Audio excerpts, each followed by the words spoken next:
Good morning, gentlemen. Welcome to another fantastic day of online learning. I hope you and your families remain well during these challenging times. So, just to kick things off, I wanted to follow up on yesterday's instructions relating to the workbook. So, I did receive a couple of emails from gentlemen in the class who were struggling to save a version of the document in SharePoint. I subsequently sent them another link. I haven't heard back from them yet, but I have heard no other issues from you guys. So I'm assuming that everybody has a copy of the workbook that they are able to use, whether that be in SharePoint, whether that be in a Microsoft Office type application, or whether that be a hard copy that has been printed off. If you are not able to use the workbook, please absolutely email me. I am more than happy for those who are struggling to make a copy of the workbook for those individuals and share that with them individually. Obviously, my preference is not to do that 36 times, and it doesn't sound like that's necessary. But for those who are struggling, absolutely reach out, and I'll do that workaround for you. Alrighty, so getting into marketing, one of my favorite BEA topics. So what does marketing involve? Well, marketing involves these 7 points here, and market research. So finding out what potential customers want and what they might think of our product ideas. Designing the product, well, absolutely, this is a no-brainer. Pricing, yes, and from our investigation into economics, we know that prices absolutely do influence the decisions made by consumers. Advertising, yeah, you aren't going to sell your product if people don't know about it. So advertising is absolutely something that we'll be spending some time on a little bit later on in the course. Distributing, yep, we've got to get our product to our customers, and we have had a look at distribution in terms of our accounting topic there. Customer service, lots of businesses fall down on this point. They manage to acquire a customer who's bought their product, but then they failed to look after them by answering any queries that they might have, that customer might have, or any issues. So customer service is paramount to retaining your existing customers. And if you are unable to retain your existing customers, then you're really going to struggle to grow as a business, let alone survive, as you have the risk of bleeding your customers to your competitors who might be able to look after them a little bit better. And finally, packaging. So making sure that our product is wrapped up in an attractive and safe way that ensures that it is able to reach customers securely without breakage. So having a look here at some key marketing definitions. So if I'm not wrong, there's going to be some activities in your workbook which requires you to copy these out. So I'll leave it at your discretion as to whether or not you want to copy these into your notes and as a note form, and subsequent to that completing the workbook. But the workbook also exists as a place where you can record the notes. So I'll leave that ball in your court, gentlemen. So market orientation. This refers to a mindset or a strategy of a business where they're very much looking into the market and trying to establish what customers want. So whether that be at the stage before product development, so coming from a view of, I want to create a product, I think there's this gap in the market, I think some needs and wants are not being fulfilled by existing businesses, so I'm going to canvass potential customers through market research, trying to find out exactly what they want and how they might want that need or want satisfied. Alternatively, that market-orientated mindset might involve creating a prototype and then showing that prototype to potential customers and saying, hey, what do you reckon? Does this meet your needs? And subsequent to that feedback from customers through market research, the firm will adapt or create a product that best meets or better meets the needs and wants of customers. This can be contrasted to a product-orientated mindset, product orientation, where a firm is very much confident in the quality of their product.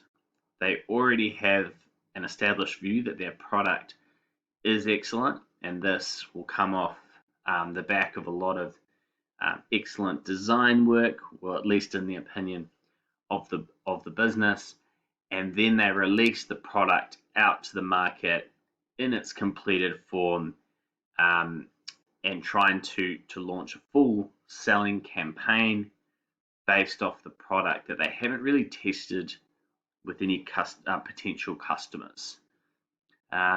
Market orientation certainly is a lower risk mindset for a business, because you're very much trying to align your product with what the market wants. But that said, product orientation is often associated with very innovative businesses who are introducing something entirely new to the market that consumers might not have even had the capacity to opine on or guide the business towards, or the business themselves might be full of experts, really high quality craftsmen who really aren't going to get much value from getting the opinion of lay people or people who don't have much knowledge around the product. We're also going to have a look at a couple of marketing definitions down the bottom. Niche marketing. Now, this is where a business targets a smaller segment of a market. Now, the segment that we're referring to is a group within a market that has a unique set of needs. So our example there is gluten-free bread. So we could take a step back and go, well, there's a bread market. So there's a massive market of people who are buying and selling bread. But within that bread market, there are niches. And those niches reflect the specific needs of certain bread consumers. So gluten-free bread is going to be a niche within the bread market. Mass marketing, well, this is when the firm or the business doesn't discriminate between the different segments and just targets everybody who at a high level is consuming a product. So our example there is a bread toaster, and we can kind of appreciate why the business doesn't need to niche market with bread toasters. Seeing there's not really any specific needs of bread toaster consumers that differentiate them from other bread toaster users. So a bread toaster is going to work for gluten-free bread, raisin bread, white bread, brown bread, wholemeal bread, country grains bread. So there's no need to target specific segments within that group necessarily. But we'll explore that point a little bit more deeply as we move through the course here. You might like my little photo up there, which shows a water park that's been overrun in the jungle. And this very much refers to the pitfalls or negative sides of product orientation, where a business might have the attitude of build it and they will come.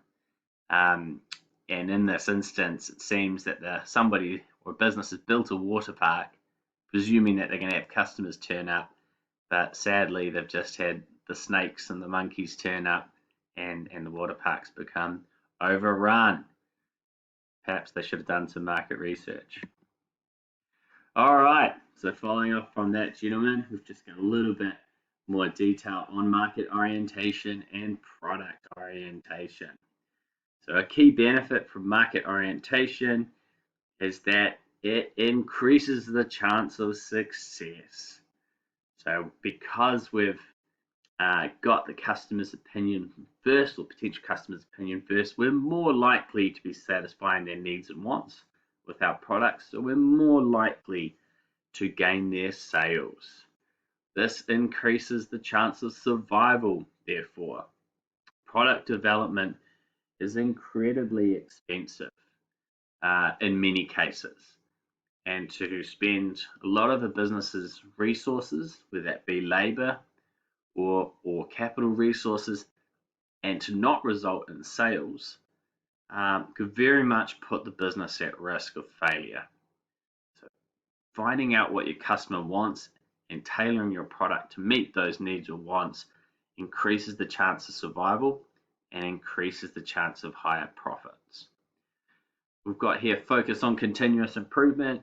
A good business is constantly striving to make their products more suitable for customers.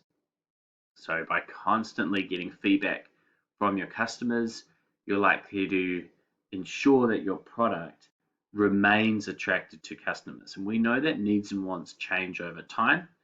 And for a business to ensure its long-term survival, it needs to adapt to those changing needs and wants. So we have product orientation there. So a benefit of product orientation would be, hey, we're not bothering to consult our customers, so we can get the product out to the market sooner.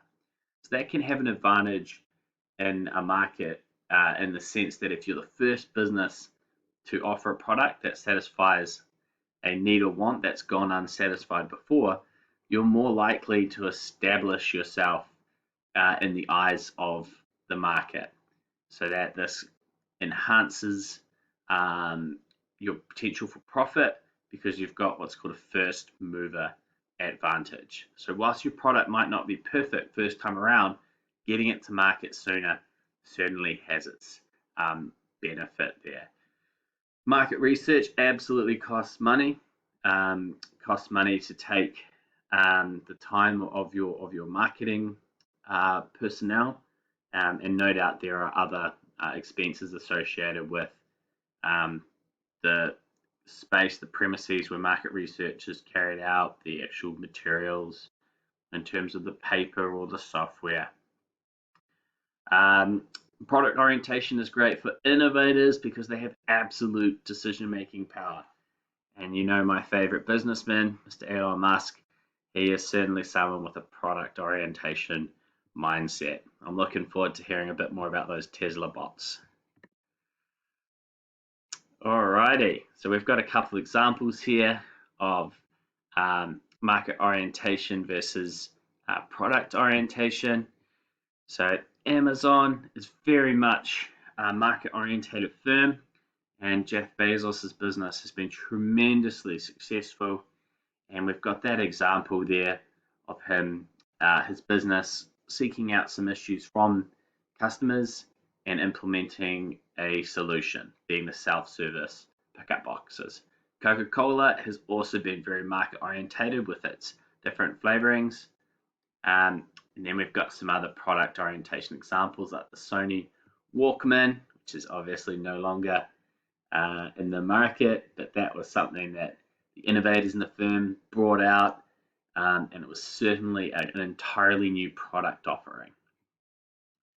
And Nike, absolutely Nike at one time used to rely on their gut instincts, but subsequent to the 1980s, they've moved away to being a bit more market orientated. And I think you could say that's been tremendously successful given how popular Nike is. Alrighty, so getting into our workbook here. You are tasked with completing task 1D to G on page 2 of the workbook. Again, if you are having any issues with accessing an editable version of this workbook, absolutely email me at t.horrocks@ags.school.nz and I will endeavour to help you out on this. All the best with today, gentlemen. Any questions, just sing out. Kia kaha.